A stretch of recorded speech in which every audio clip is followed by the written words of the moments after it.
Yan, so bali may ginagawa tayo rito na bed frame tsaka yung headboard. Yung pinaka headboard niya, yung gamosa, yung nilalagay natin dito. Gamosa ginamit natin yung pang balot. Dati kasi meron siyang pinagawa sa atin before, yung kanyang ginamit natin sa kanyang leather sheet. Ngayon kinakalmot doon ng pusa, kaya pinapalitan siya ng gamosa para hindi bakat yung kalmot ng pusa, just in case na kalmutin na siya ng pusa. Yan, kukunin lang natin sukat ito para hindi natin makalimutan. May reference tayo just in case na mayroong magkapagawad sa atin.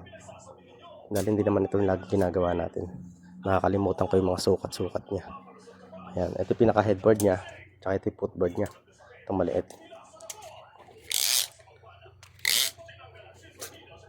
Bali, ang sukat na to, yung pinaka height na ng ating headboard. Ayan. Height natin is 78 cm o 77 cm. Ito naman ating footboard, 40 cm. Bali, ang sukat na to ay ang sukat ng bed frame na is 54. Ito, lalagyan natin sa pinaka, lalagyan naman to ng ating kutsyon.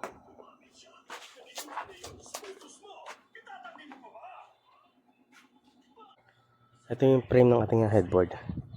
Yan, meron siyang abang na bakal doon. Yan yung kanyang frame ng headboard niya. Yan.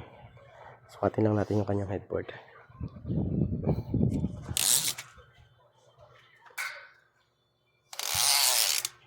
Yan. 130 yung kanyang headboard by okay.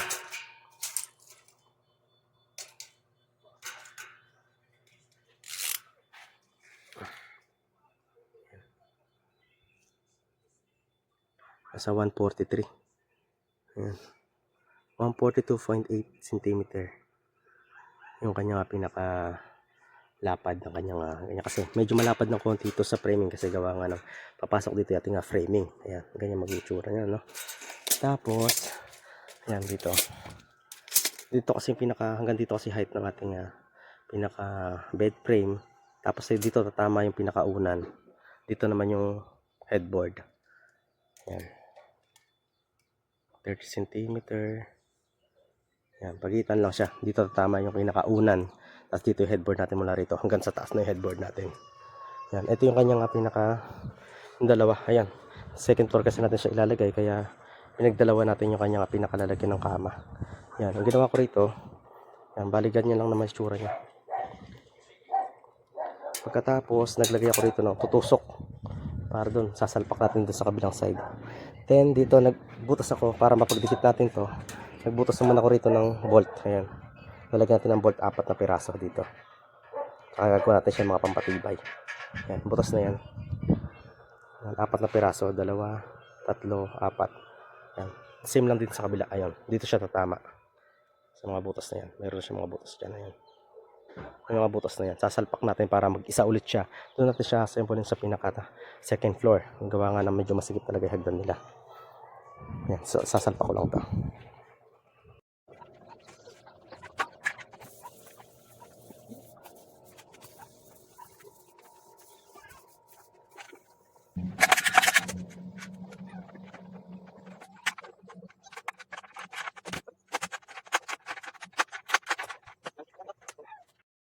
Yan, so bali ito na yung kanyang preferred ng ating bed frame na hati sa gitna yan. Ayan.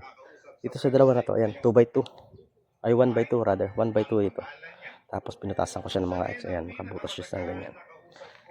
Ayan. Then, lagay ko siya ng tukod. Ito tukod niya, hindi ko pa napinturahan. Ayan, simpleng tukod lang na magagawin ko dito. Ayan, ganyan lang siya. Parang ganun lang siya.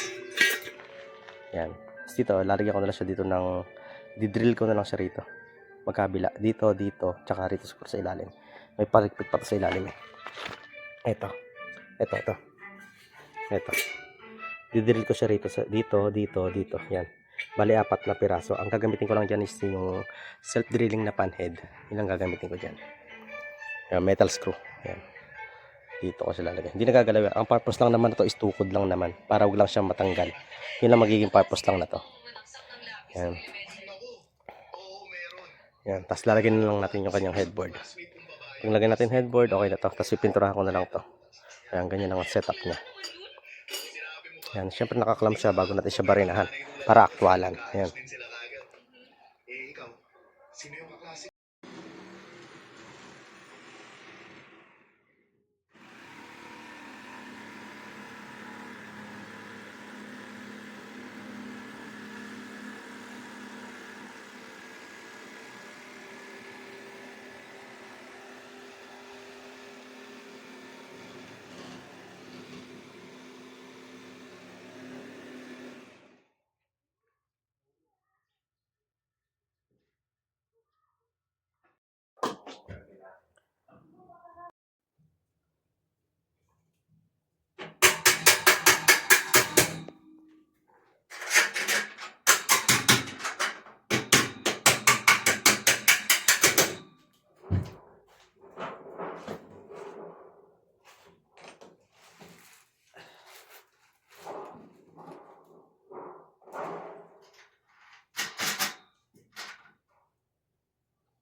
Ano kung kakatawa?